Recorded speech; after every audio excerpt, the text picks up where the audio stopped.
Songez-vous à ce qui se passe dans la serre tandis que nous discutons ici. Il est en train de nourrir de jeunes pousses avec du sang. Vous avez vu la force d'une seule de ces créatures. Alors imaginez ce que des Oui, j'y ai centaines... pensé aussi. Voyons. Si cet avion inconnu n'était pas venu ici visiter la Terre, mais la conquérir. Bonjour à tous, ici Mister Cult. Au programme aujourd'hui, pour savoir si t'es au-dessus d'une soucoupe volante, rien de tel que de faire un beau petit cercle, comme à l'école.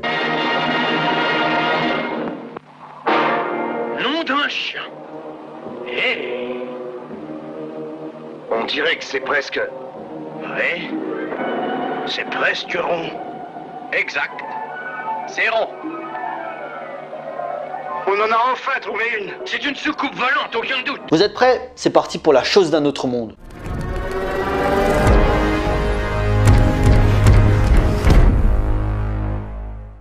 Alors, La chose d'un autre monde, ou The Thing from Another World en VO, est un film de science-fiction américain sorti en 1951, réalisé par Christian Nyby et Howard Hawks. Ayant réalisé quelques films de modeste importance durant les années 50 et 60, le travail de Christian Nyby en tant que metteur en scène est plus à mettre au profit dans la télévision pour des séries comme La Quatrième Dimension, Le Fugitif, Kojak ou encore L'Homme qui valait 3 milliards. Mais quand on cite Christian Nyby, c'est plus en tant que monteur, dont notamment quelques œuvres du grand Howard Hawks. Howard Hawks est clairement le cinéaste qui aura façonné le plus la vision du cinéma hollywoodien et dont il a accompagné toutes les étapes du langage cinématographique. Avec 50 ans de carrière, de l'âge d'or du muet jusqu'aux années 70 où son dernier film Rio Lobo signe comme la fin d'une ère et le début d'un nouveau mode de production avec ce qu'on appelle le nouvel Hollywood, commencé par des œuvres comme Bonnie and Clyde d'Arthur Penn et Le Lauréat de Mike Nichols, mais en grande partie popularisé par des cinéastes que vous connaissez forcément comme Steven Spielberg, Martin Scorsese et George Lucas entre autres. Howard Hawks est un grand conteur d'histoire qui a su exceller dans tous les genres qu'il a touchés. Que ce soit le film de gangster avec Scarface en 1932, et dont Brian De Palma, autre investigateur du nouvel Hollywood, en fera un excellent remake en 1982 avec Al Pacino.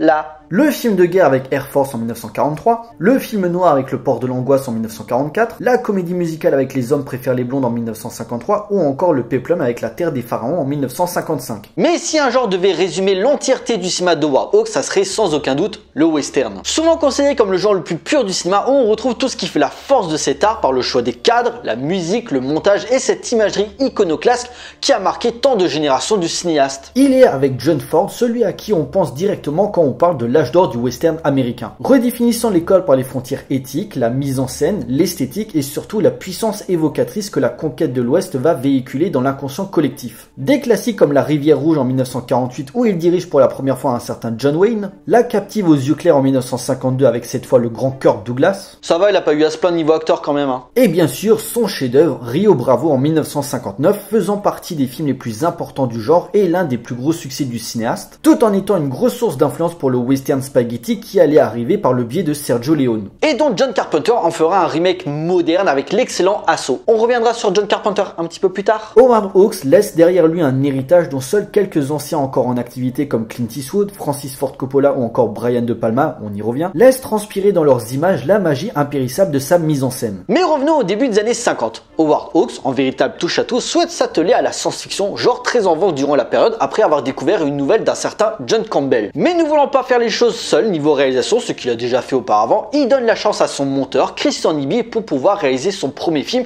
tout en supervisant le tournage et voir s'il s'attelle efficacement à la tâche.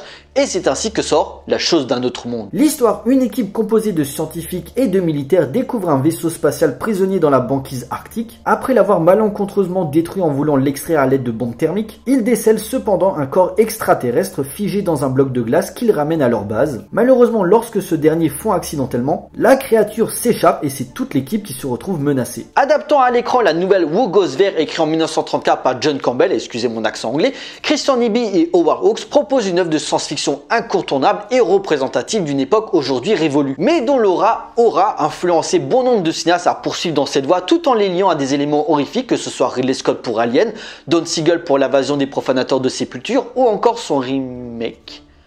On va y venir. La chose d'un autre monde dispose d'un fait assez rare dans la science-fiction de l'époque, la confrontation de deux visions qui s'opposent. Je m'explique, durant la même période sortaient deux autres œuvres majeures du genre La guerre des mondes de Byron Askin et Le jour où la Terre s'arrêta de Robert Wise. Si le premier propose une invasion extraterrestre pure et dure où le but des humains est de survivre et si possible de buter l'envahisseur, le second met en avant un message plus positif avec Klaatu, cet être venu d'ailleurs, voulant prôner un message de paix avec un discours certes moralisateur mais rempli de bon sens. Et là, même si la créature est clairement hostile, quoique on peut vraiment se demander si elle les affronte pour se défendre car elle a peur ou si ses intentions sont vraiment mauvaises, le comportement est dynamité par deux mentalités différentes. D'une part, les militaires habituels tête brûlée qui veulent détruire ceux qui ne comprennent pas, et de l'autre, les scientifiques plus prompts à vouloir l'examiner car ayant des attributs végétaux pour permettre après diverses expériences et comme le dit le docteur Arthur Carrington interprété par Robert Conway.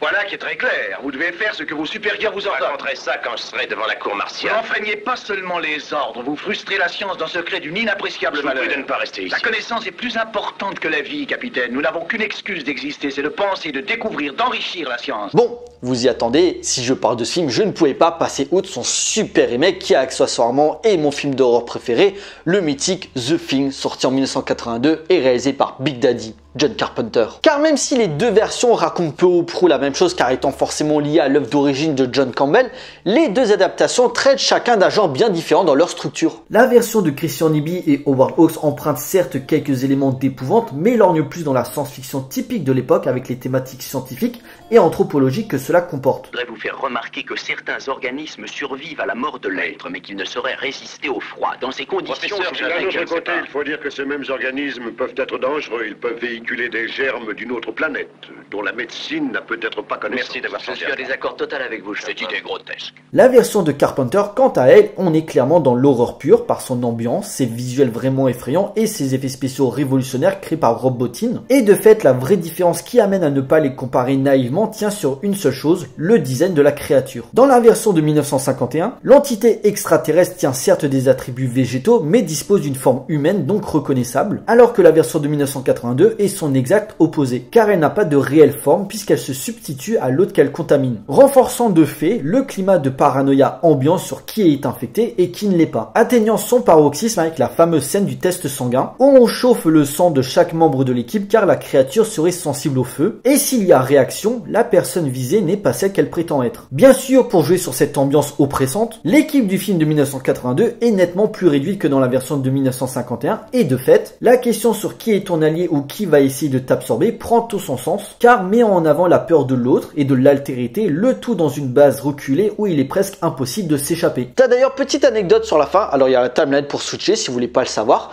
Après avoir combattu la chose, MacReady, interprété par Kurt Russell, retrouve Childs, interprété par Kev David. Et il y a un doute, il y en a un des deux forcément qui est contaminé, mais tu sais pas qui, et ça se joue sur un détail. L'air. En effet, lors des températures très basses, quand tu parles ou que tu souffles, tu exhumes de l'air. Et il y en a un des deux, il n'y a pas d'air qui sort de sa bouche.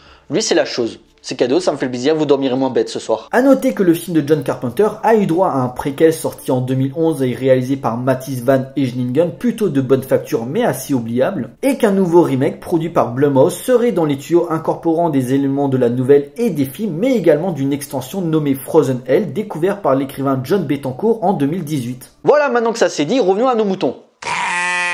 Chevaux? Chiens? Si le scénario est plutôt simpliste, le film tient sa force par sa mise en scène, d'ailleurs plus à mettre au crédit de Howard Hawks car Christian Nyby sur cet aspect-là, évitant le plus possible de dévoiler la créature pour jouer sur la suggestion et la tension montant crescendo. L'opposition entre militaires et scientifiques tient également une résonance bien particulière à une époque en pleine guerre froide, et que la paranoïa anticommuniste tenait un rôle majeur dans le cinéma de série B à cette décennie-là. Entre intérêts scientifiques symbolisés par la soif inarrêtable de découverte du Dr Carrington, et les ordres militaires voulant éviter une invasion au mépris d'une quelconque avancée qui pourrait pousser plus loin la médecine et d'autres aspects de la science. Notre situation, à mon sens, est particulièrement inquiétante.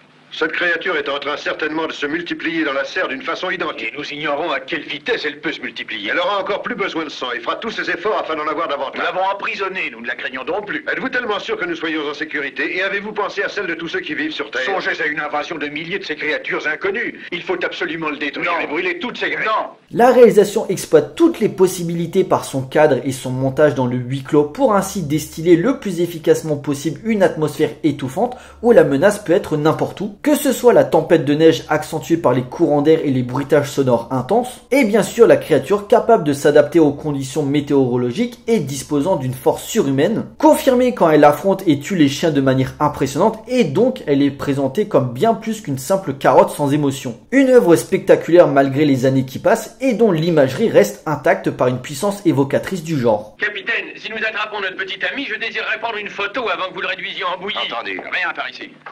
Messieurs, dames, il est l'heure de conclure. Œuvre clairement en phase avec son époque, mais ponctuée entre scènes de terreur et d'autres plus légères, voire touchantes, notamment les discussions entre le personnage du capitaine et de Nikki, La chose d'un autre monde ne pourrait se réduire à un simple essai du chef-d'œuvre de John Carpenter. Plus qu'un simple film de science-fiction des années 50, le film est une série B efficace et divertissante, menée de main de maître par l'une des figures majeures de ce que représentait Hollywood à ses heures de gloire. Des images marquantes, accentuées par des effets spéciaux certes vieillissants, mais qui gardent un certain charme, et dont l'influence de sa mise en scène et la façon de raconter ses histoires aura marqué bon nombre de grands cinéastes voulant s'essayer au genre. La chose d'un autre monde est un film culte à découvrir d'urgence. Alors, vous pouvez prendre une photo, Scott.